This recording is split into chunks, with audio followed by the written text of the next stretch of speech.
Good afternoon बच्चों। आज के इस वीडियो लेक्चर में आप सभी का स्वागत है। मैं आपको आज एमजेसी यूनिवर्सिटी के बीकॉम फर्स्ट ईयर में एक पेपर चलता है जिसका नाम है व्यावसायिक अर्थशास्त्र। उसमें एग्ज़ाम के दृष्टिकोण से और अर्थशास्त्र के दृष्टिकोण से भी संबंधित एक इम्पॉर्टेंट टॉपिक उत्पादन के बारे में, या जिसको हम उत्पत्ति कहते हैं, उसके बारे में इस वीडियो में हम डिस्कस करेंगे। तो आपको ये समझना चाहिए कि उत्पादन किसे कहते हैं।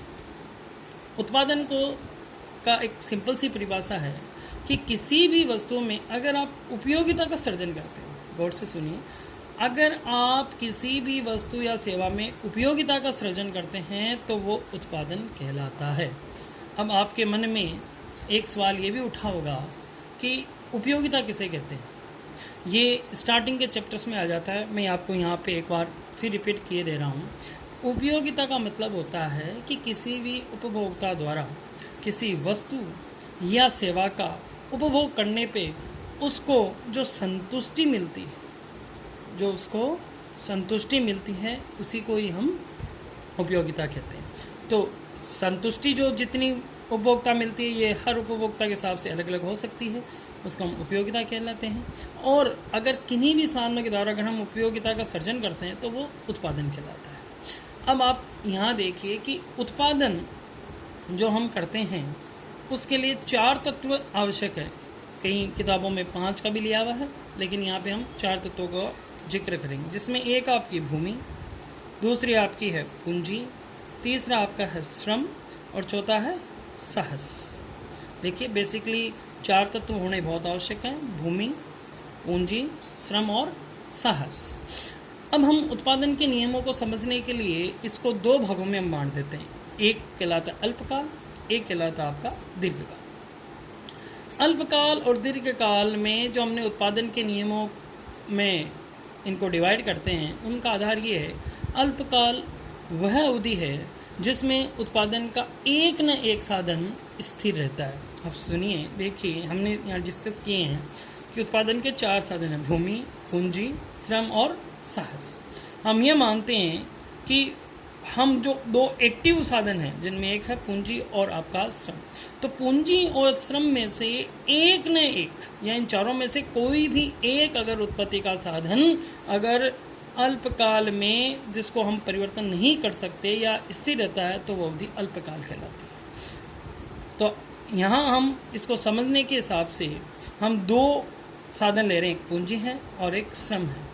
हम ये मानते हैं कि पूंजी जो है वो तो स्थिर है और श्रम की इकाइयों में हम परिवर्तन ला रहे हैं। तो ये जो हम पूंजी को स्थिर मान रहे हैं और श्रम में परिवर्तन ला रहे हैं, इसके कारण से इनके जो अनुपात है, पूंजी और श्रम का जो अनुपात है वो परिवर्तन हो रहा है, इसीलिए इसको परिवर्तनशील अनुपातों का नियम भी कहते हैं। इसका दूसरा नियम उत्पत्ति ह्रास नियम है, जिसको हम आगे देखेंगे। वैसे मैं आपको शॉर्ट में बता रहा हूँ कि जैसे जैसे हम उत्पादन को बढ़ाते हैं जैसे जैसे हम उत्पादन को बढ़ा रहे हैं वैसे वैसे उसमें जो बढ़ने की दर है वो गिरने लग जाती है, तो उसको हम कहते हैं उत्पत्ति ह्रास नियम। तो यहाँ परिवर्तन अनुपात नियम को समझने के लिए हमने श्रम की इकाइयाँ, जिसको हमने परिवर्तनशील माना है, हम मान रहे हैं कि पूंजी की जो इकाइयाँ वो स्थिर है, इसलिए हमने इसको यहाँ मेंशन नहीं किया। अब हम यहाँ देख रहे हैं कि अगर श्रम की इकाई 0 हो, अगर श्रम की इकाई 1 हो, 2 हो, 3 हो, ऐसे करते अगर 7 हो तो उसका सीमांत उत्पादन पे, उसका औसत उत्पादन पे और कुल उत्पादन पे क्या इफेक्ट पड़ता है। देखिए यहाँ पे हमारे पास 3 बिंदु हो रहे हैं, इसमें से एक है सीमांत उत्पादन। सीमांत उत्पादन किसे कहते हैं? सीमांत उत्पादन का मतलब है कि एक इकाई की वृद्धि से, आपको पता है उत्पादन के हमने यहाँ पे 2 ही कारक लिए हैं, पूंजी श्रम, पूंजी स्थिर है। अब श्रम में परिवर्तन हो रहा है, तो श्रम की एक इकाई के परिवर्तन होने से कितना उत्पादन में, कुल उत्पादन में कितना परिवर्तन आया, उसको हम बोलते हैं सीमांत उत्पादन।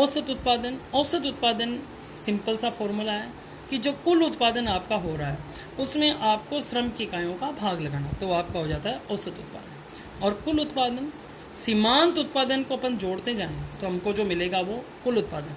जैसे यहाँ पे जो आपको दिया हुआ सीमांत उत्पादन, ये हर इकाई का अलग अलग दिया हुआ है, अगर इन सबको आप जोड़ लो तो आपको आ जाएगा कुल उत्पादन। अब देखिए हम नियम को यहाँ पे ऐसे समझते हैं कि जैसे फर्स्ट जो श्रम की इकाई थी तो वहाँ पे सीमांत उत्पादन 5 रहा, औसत उत्पादन भी 5 है और कुल उत्पादन भी 5 रहा। जैसे जैसे हम आगे चलते हैं, दूसरी इकाई श्रम की उत्पादन स्थल पर लगाने से उस पर्टिकुलर इकाई का जो उत्पादन में योगदान रहा वो 7 का था। तो 5 और 7 को हमने जोड़े तो दोनों का मिला के कितना हो गया 12, और औसत निकाला तो 6। इसी प्रकार से हम देखते हैं तीसरी इकाई का 9 हुआ, चौथी इकाई का 7 हुआ, पांचवी का 2 हुआ, छठी का 0 हुआ, और 7वीं तक आते आते वो ऋणात्मक होने लगे। अब इसी चीज़ को हम इस ग्राफ में प्लॉट करते हैं। यहाँ पे हमने ओ एक्स पर श्रम की मात्रा ली है और ओ वाई एक्स पर उत्पादन की मात्रा ली है, और तीनों ही जो ग्राफ हैं उसको हमने यहाँ पे प्लॉट किया। हम देखते हैं कि जो तीसरी इकाई है, अब ध्यान से देखिए यहाँ पे तीसरी इकाई तक हम देखते हैं तो सीमांत उत्पादन हमारा बढ़ रहा है, हाईएस्ट सीमांत उत्पादन, और औसत उत्पादन 7 है और कुल उत्पादन 21 है। आप देख सकते हैं इसमें अंदर कि जो हमारा फर्स्ट जो हाईएस्ट है, सीमांत उत्पादन हाईएस्ट कहाँ पे है, तीसरी इकाई पे है, जहाँ पे सीमांत उत्पादन 9 है, औसत उत्पादन 7 है और कुल उत्पादन 21 है। आप यहाँ पे भी देखिए कि जो हमारी तीसरी इकाई है वहाँ तक जो सीमांत उत्पादन है वो बढ़ रहा है। उसके बाद में ये चौथी इकाई के बाद में ये सीमांत उत्पादन गिरने लग जाता है, और चौथी इकाई पे आप देखिए सीमांत उत्पादन और औसत उत्पादन बराबर है। देखिए अध्ययन के हिसाब से जिस बिंदु पे सीमांत उत्पादन औसत उत्पादन के बराबर हो और सीमांत उत्पादन ऊपर से औसत उत्पादन को काट रहा हो तो वो हमारी प्रथम अवस्था कहलाती है, और इसको हम कहते हैं औसत उत्पादन की बढ़ती अवस्था। इसमें आप समझिए ये वो अवस्था है जिसमें सीमांत उत्पादन बढ़ते बढ़ते घटना स्टार्ट ही हो जाता है, लेकिन वो सकारात्मक रहता है।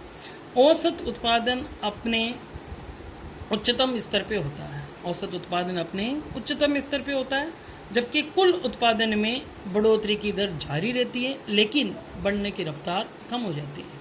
इसी के अंदर इसी चरण में हम देखते हैं कि जो हमारी तीसरी इकाई थी जहाँ पे सीमांत उत्पादन हाईएस्ट था 9, और चौथी इकाई पे वो सीमांत उत्पादन घट के हो गया 7। तो ये जो तीसरी इकाई है जहाँ से सीमांत उत्पादन गिरना स्टार्ट हुआ और उसके प्रभाव से कुल उत्पादन की जो बढ़ने की रफ्तार है वो भी धीमी हुई, इसको हम कहते हैं मोड़ झुकाव का बिंदु। क्या कहते हैं? झुकाव का बिंदु। तो प्रथम अवस्था हमारी वह है जिसमें हमारा सीमांत उत्पादन घटना स्टार्ट हो जाता है लेकिन सकारात्मक होता है। हमारा जो औसत उत्पादन है वो अपने उच्चतम स्तर पे होता है और कुल उत्पादन हमारा बढ़ रहा है। हम दूसरी अवस्था की बात करते हैं, ये हमारी सेकंड स्टेज है। ये हमारी जो ये मैं अंडरलाइन कह रहा हूँ छठी का, ये हमारी सेकंड स्टेज है। इस स्टेज पे हम देखते हैं कि हमारा सीमांत उत्पादन शून्य हो जाता है। आप ग्राफ में भी दे सकते हैं, ये जो एमपी दिखाई दे रही है यहाँ पे एमपी शून्य हो चुका है। चूंकि एमपी शून्य हो गया है और प्रथम अवस्था वहाँ समाप्त हुई जहाँ पे एमपी ने एपी को उसके उच्चतम स्तर पे काटा, इसलिए इस अवस्था में दूसरी अवस्था में एपी भी गिरना शुरू हो जाता है। दूसरी अवस्था में एपी भी गिरना स्टार्ट हो जाता है। तो इस अवस्था में हम देखते हैं दूसरी अवस्था जहाँ पे एमपी गिरते हुए शून्य हो जाता है, एपी गिरना स्टार्ट हो जाता है, लेकिन कुल उत्पादन बढ़ते बढ़ते अपने उच्चतम स्तर पे पहुंच जाता है। अब हम जिक्र कर रहे हैं इसकी तीसरी स्टेज, जिसको हम कहते हैं ऋणात्मक प्रतिफल की तृतीय अवस्था। देखिए हमने 3 स्टेज यहाँ पे डिस्कस करनी है।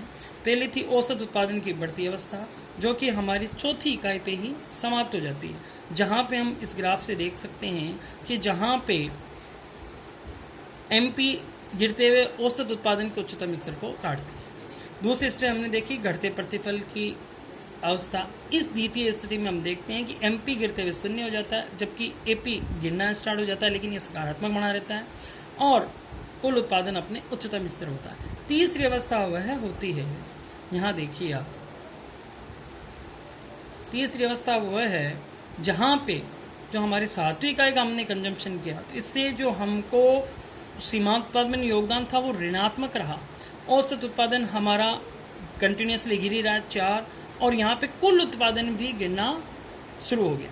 तो आप देखिए तीसरी अवस्था वह होती है जहाँ पे कुल उत्पादन गिरना स्टार्ट हो जाता है, औसत उत्पादन भी गिरता है, लेकिन वो सकारात्मक बने रहते हैं और एमपी नकारात्मक आ जाते हैं। मैं आपको एक बार वापस ब्रीफली ये तीनों जो स्टेजेस हैं परिवर्तनशील की वो समझाता हूँ।